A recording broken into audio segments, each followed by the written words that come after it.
Okay, guys, so today I'm going to do a quick how-to slash tutorial slash what I like to use for river fishing um, around the Portland area for these catfish. So, to start, I like to use a medium action ugly stick. I have a 6.5 foot ugly stick right here with a open face bait caster. Um, Something about these bait casters really suits the river fishing and bottom fishing. I just found them to be really, really enjoyable to use when you're bottom fishing, especially off docks and stuff when you're just kind of pitching right over the edge. So anyway, to start, I like to braid or run my line with 12-pound trilene.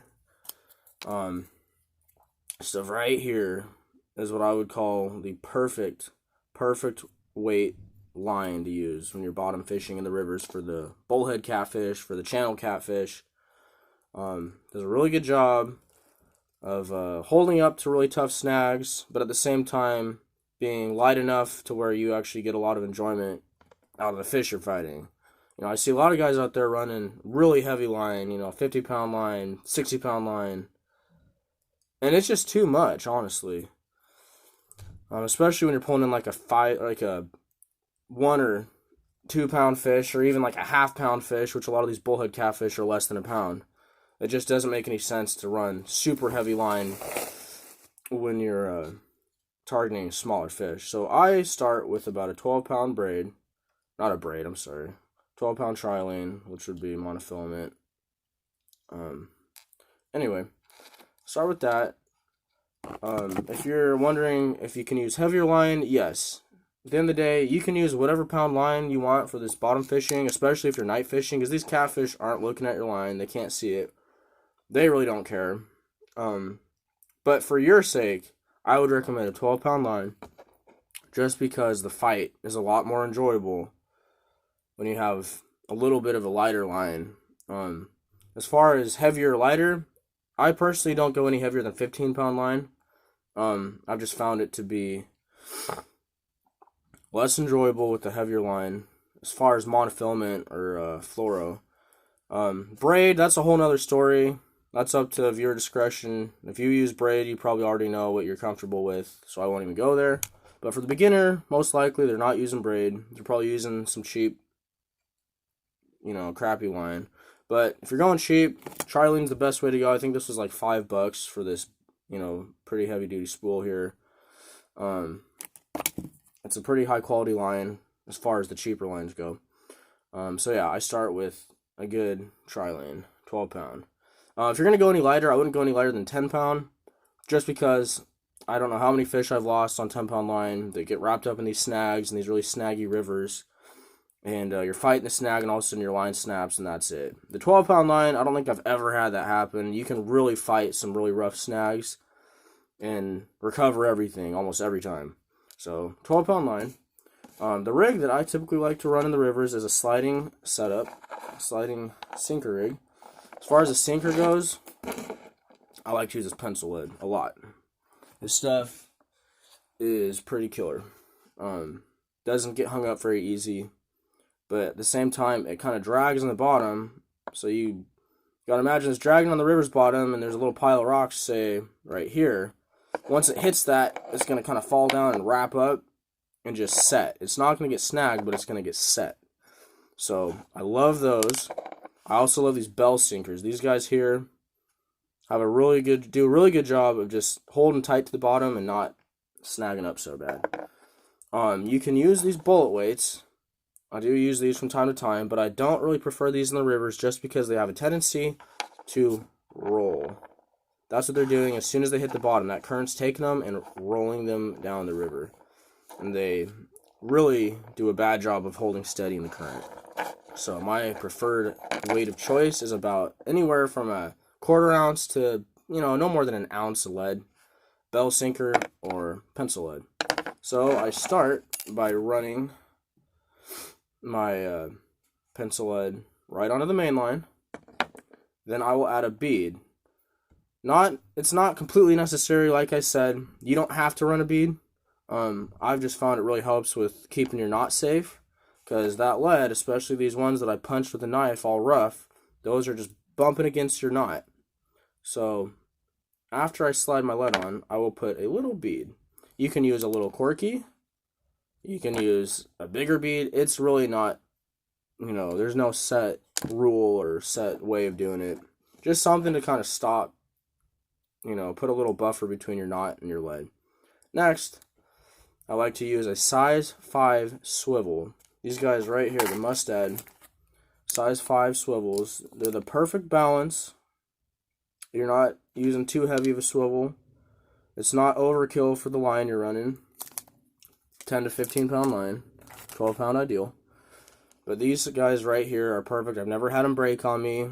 They work really good. Anything lighter than that, you run the risk of it snapping, especially in the rivers because you're fishing really snaggy, really heavy, rocky areas. So size 5 Mustad swivel. It doesn't have to be Mustad. You can use the Eagle Claw swivels. You can use whatever you want.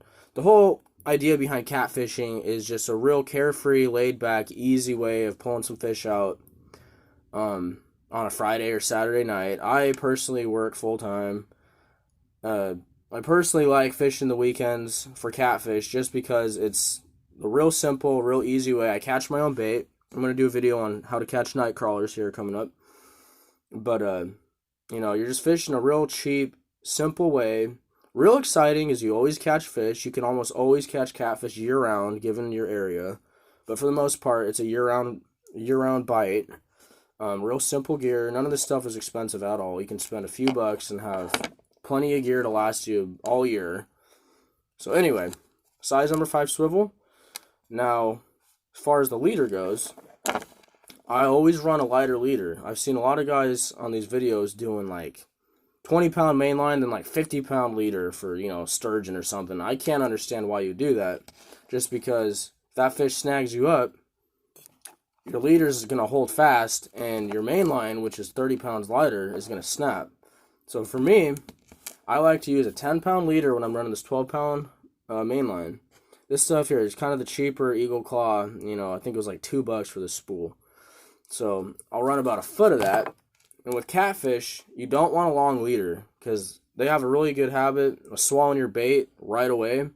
And if you have a super long leader, your setup's sitting right here, and that leader's kind of waving around in the current. Those fish pick it up, and guess what? Look at all that slack right there. You already got a gut hooked fish before you even knew that it was on there. So I like about a 12-inch leader. Tie that on directly to my swivel. And as far as a hook, I can't recommend the number 4 more.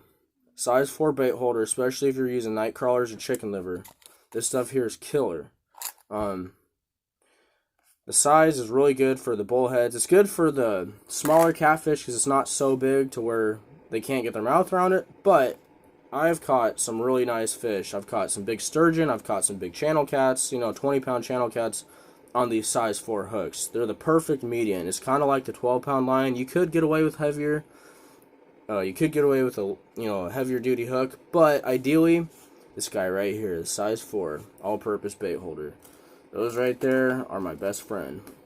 So you can get a pack of these at Walmart for like $1.30. Super cheap. Like everything else, super cheap, super easy, nothing fancy. So I'll take that guy, throw it right on my line, do a fisherman's knot. I use the fisherman's knot on pretty much everything. 5 to 10 twists. Feed your line right back through that eye. And then take the line you just fed through that eye back through the second eye you just created. I always wet it. Get a little saliva on there. Helps it to slide tight and lubricate. Anyway, once you're done, that right there is what you want for these river cats. So that right there, you're in business. You will fish with that, and you will catch fish. You will not lose nearly as many fish. Now, catfish, they are one of the least picky fish as far as, bites. But at the same time, I have had a lot of fish, I've noticed, with other rigs, they feel that weight and they drop it. So this right here really increases your odds of, landing every fish. They don't feel any resistance once they pick that bait up. The weight sits on the bottom, and it's free to move and register on the end of your rod. So I hope this helped. That is my personal favorite rig for these river fish, these catfish. Yeah, I can't stress it enough. You can always use a little lighter line. It's not going to hurt anything. Just think about it in terms of enjoyment. You know, do you really want to reel in a 2-pound fish on a sturgeon rod with 50-pound line? Probably not. You're not going to feel anything. So use like a lighter to medium light action rod, 12-pound line, lighter gear, you know, perfect bottom rig. So yeah, good luck to everybody, and tight lines.